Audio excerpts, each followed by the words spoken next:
What's up guys, Justin here. Today we have a very special video. We have the comparison video between the Fractal FM3 and the Line 6 Helix LT. Alright, just diving into specs a little bit. Okay, the FM3 compact floor unit has 3 foot switches, but don't be fooled, these foot switches do other stuff, which I'm going to show you in a second. It has 2 DSP cores compared to its bigger brother, the FM9. The FM9 actually has 4, but it is still powerful enough, which I will just demo right here. So if you look at this amp block, if you go in, you can see it says channel D, right? That is the solo 88 amp, but I can actually switch that by clicking this. So you can, as you can see, it's cycling through different amps. But all this is done within one block. Amp modeling, it has about 289 amp models, which is insane for one tiny box. It runs off the Cygnus amp modeling circuit or software. I don't know what it's called, but that's how they process it. They call it the Cygnus amp modeling. In terms of blocks, of course, you can only have one amp block, but it's versatile. You can have 4 different amps within one, which you can store with different scenes. Factory cabinets, we have an insane amount, which is about 2,237, and it also gives you 1,024 user slots. Reverbs per preset, you can have 1 reverb block. Delay blocks, you can have 2 delay blocks. Drive blocks, you can have 2 drive blocks. And it also has all your standard stuff, like you have your delays, your reverbs, your chorus, your flanger, your rotary, your tremolo, your compressors, and for all you Digitech fans, it has a Digitech drop built in, so that's cool for you drop tuning guys. On the back, there is an input for your expression pedals. You could put in your wah, you could put in your volume, you could put in your expression, no issues there. And let me just show you one thing before we go into the stuff. Even though we have 3 foot switches only, they do different stuff. Right now I have this set up in preset mode, so if you see, this goes to my clean, this goes to my rhythm, this goes to my lead. If I hold the middle one, it goes to master layout. So now we can pick between presets, scenes, or effects. Scenes are scenes, basically mini presets within a preset, which lets you switch without audio dropout. Then we have effects. Effects is basically your stomp box mode. So if I go in here, you can turn your drive on and off. You can turn your delay on and off. Just to go back, click that middle one, scenes. Now in scene 1, we can just move to scene 2. So yeah, you get the idea. Okay, we have the Helix LT. The Helix LT is actually the middle in the series. At the bottom, we have the HX Stomp, and then we have the Helix LT, and then we have the Helix Floor. The Helix LT and the Helix Floor are kind of similar. I/O is a bit different, as you can see on the back. I think the Floor has a mic in. The LT has 12 foot switches. It has 2 DSP chips for processing. What it runs is Shark amp modeling, SHARC. Comes stock with 96 amp models and 268 effects. These are always getting updates because every now and then Helix will give you updates with new amps, new effects. But the main difference right now is when it comes to factory cabs. So I think previously we mentioned that the FM3 actually comes with 2,000-ish. The Helix only comes in at 128. So we have 128 factory cabs. But this is where it gets a bit different. Even though we have 128 factory cab, we do have about 16 microphone models. So one cab could have 16 different sounds, okay? So maybe this is where the math kind of gets fair. In terms of switching, we have the snapshot mode. The Helix uses scenes mode, but what snapshots are is seamless transitions between settings. So it's a preset within a preset, basically. If you pay attention here, you can see my delay and reverb and volume block. If I go to snapshot 2, it just disables, and there will be no audio dropout, okay? So just boom, just like that. So when it comes to effects, the Helix has so much stuff. Let me just open something. So we go into this menu, we have compressors, we have EQs, we have modulation. I mean, there are too many to name, but it has all the standard stuff, you know, delay, reverb, chorus, flanger, compressors, EQ, and also has a pitch block for you Digitech fans as well. It's called the pitch wham. It basically, you can drop tune, okay? So that kind of covers the specs, but other than that, that's all I have to say about this right now. How we're gonna do this test today, the main goal is to show you sound bites in different settings. So what we're gonna do is that we're gonna have a clean, we're gonna have a rhythm patch, and we're gonna have a lead patch, and then just for control, we're gonna run the amp head without the cab sim into our actual cabinet here, which is an orange 2x12. So without further ado, we will jump right into it. First off, we have the clean mode on the FM3. We are using the double verb vibrato, which, if I'm not mistaken, is a Fender twin reverb in the vibrato mode. It is also running through a delay and reverb, just so you can hear the difference. Okay, so right now we have the Helix LT, starting with the clean demo. Let me just run you through the patch. We have a little gentle compressor. we are running the same model. This is actually a Fender Twin on the vibrato channel. Cab-wise, we are also running a 4x12 orange, and then our simple delay and reverb. We tried to choose the same stuff in both models, but of course, they're not called the same things. So starting on the bridge pickup.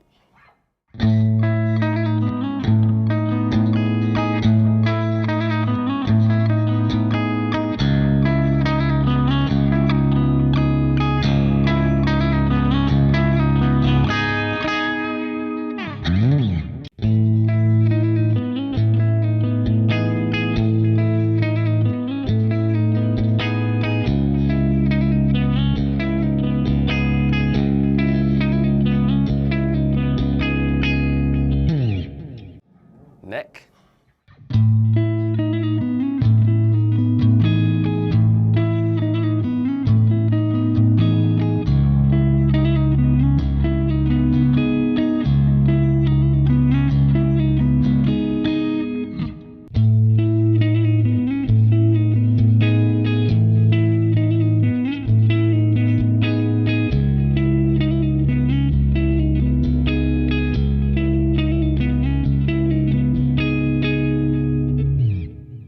Both pickups.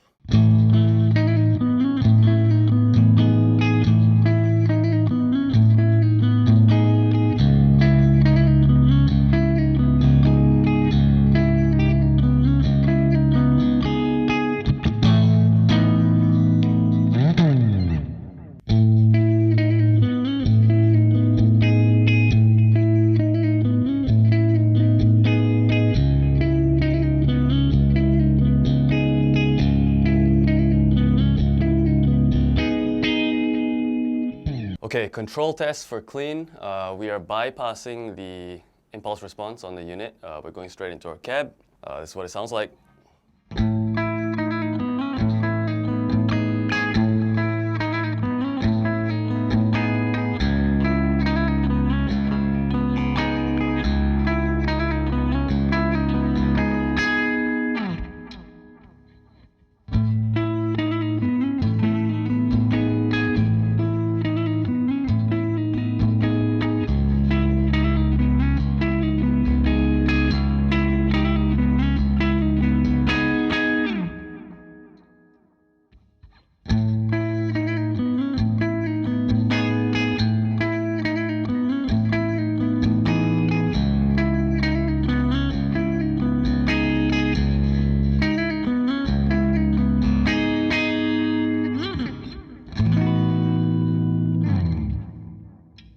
All right, for a control test, no IR running, straight into our cab. This is the bridge.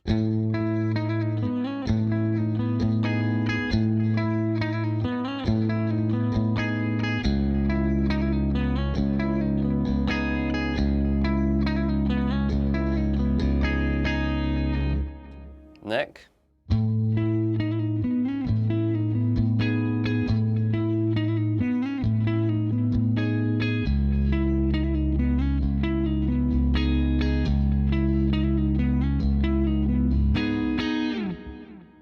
Both pickups.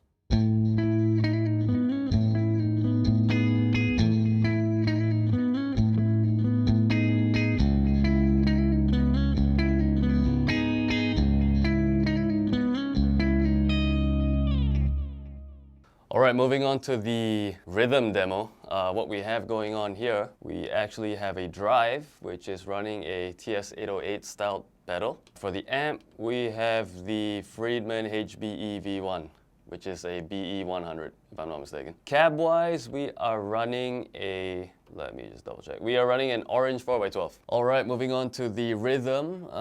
Just to walk you through the chain, we are running a 808 overdrive, similar to what we did on the FM3. For the amp, this is the Placator Dirty, which is actually the Friedman BE100. So we are using the same amp. We have HBE mode on. Yes, it's the same, okay? Don't give me grief. For the cab, we are running a 4x12 rectifier cab. I know I mentioned orange in the FM3, but I made a mistake. It's a recto. So starting on the bridge pickup.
Both pickups.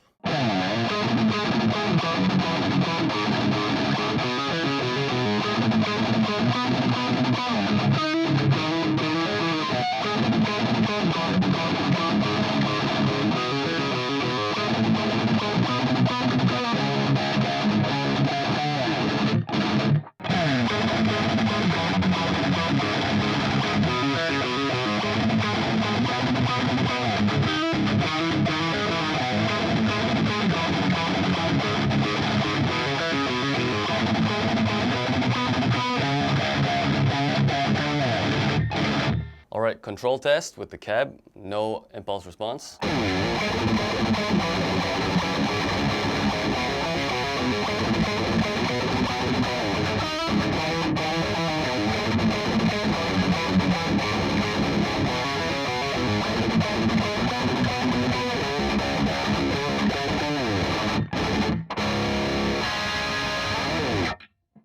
Neck.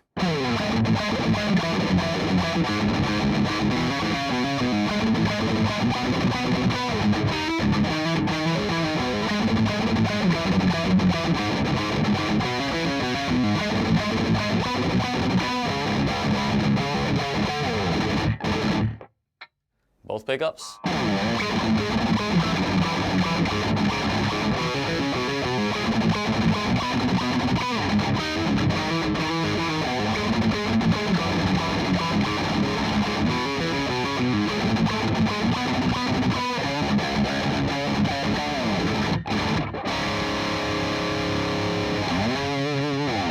All right, control test, straight into the cab, no IR.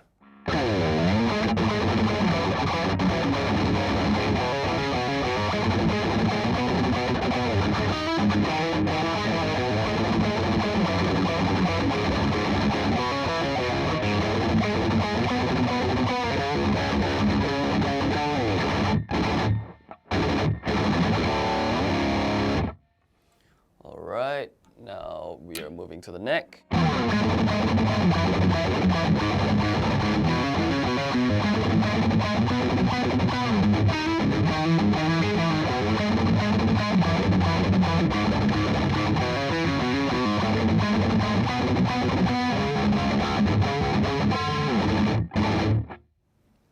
Both pickups.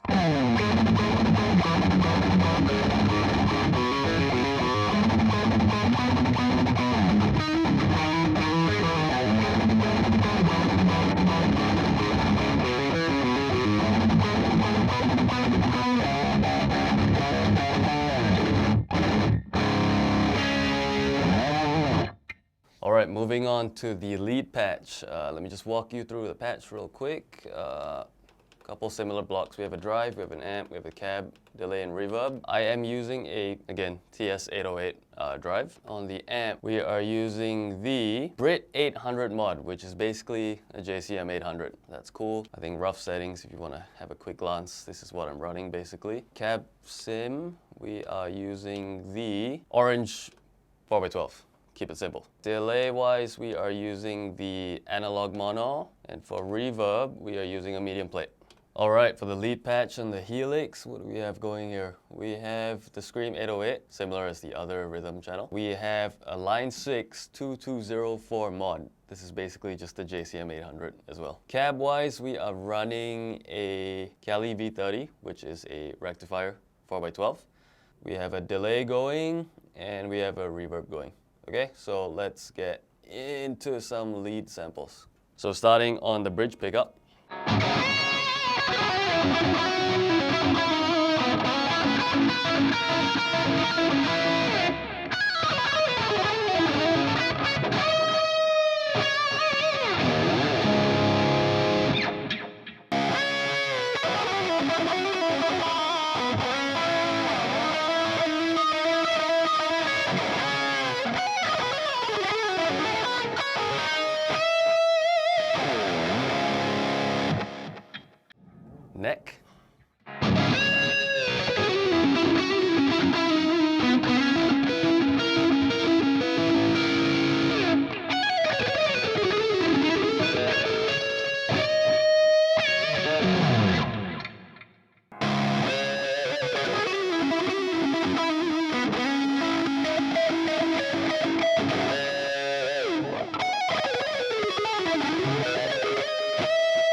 Both pickups.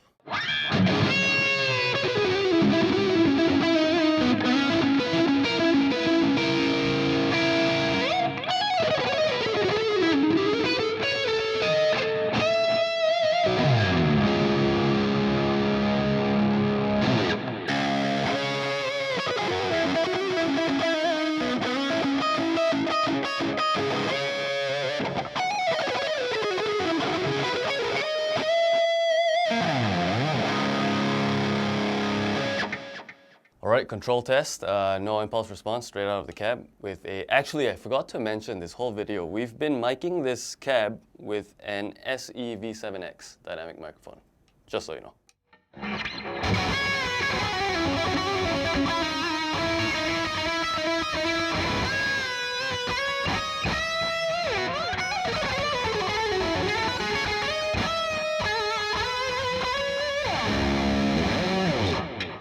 Neck.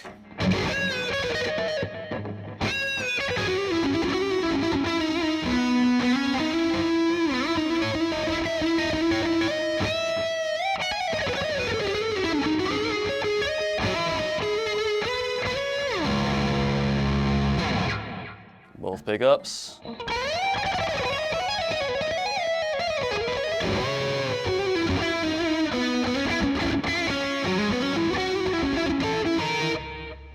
That didn't sound good.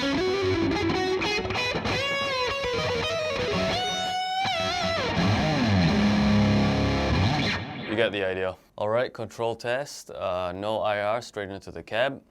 This is the bridge.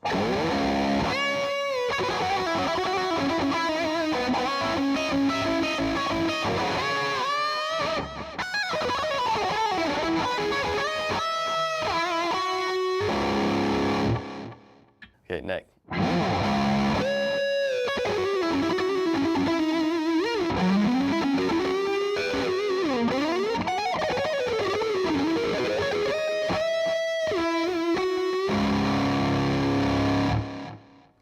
Both pickups.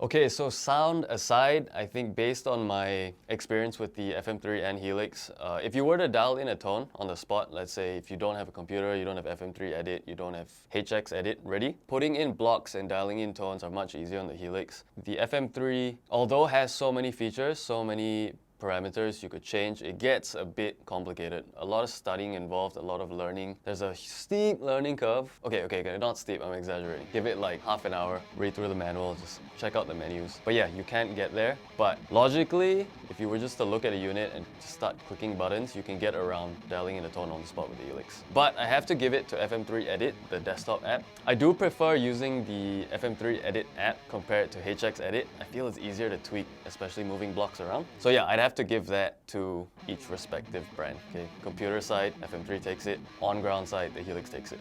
Go through the video again, have a quick listen to all the clips. You make your own decisions. Basically, these two units are priced pretty similarly. FM3 is a bit newer, actually much newer. So yeah, I would probably need to buy myself an FM3. No, I'm not plugging it, but based on my experience on the sound, I'm pretty impressed in terms of how good of a sound you can get so easily. But to each their own, make your own decisions. Maybe swing by Music Bliss, have a test of our units and see which one you pick up. Other than that, subscribe to us on YouTube, follow us on Instagram, TikTok, all that good stuff.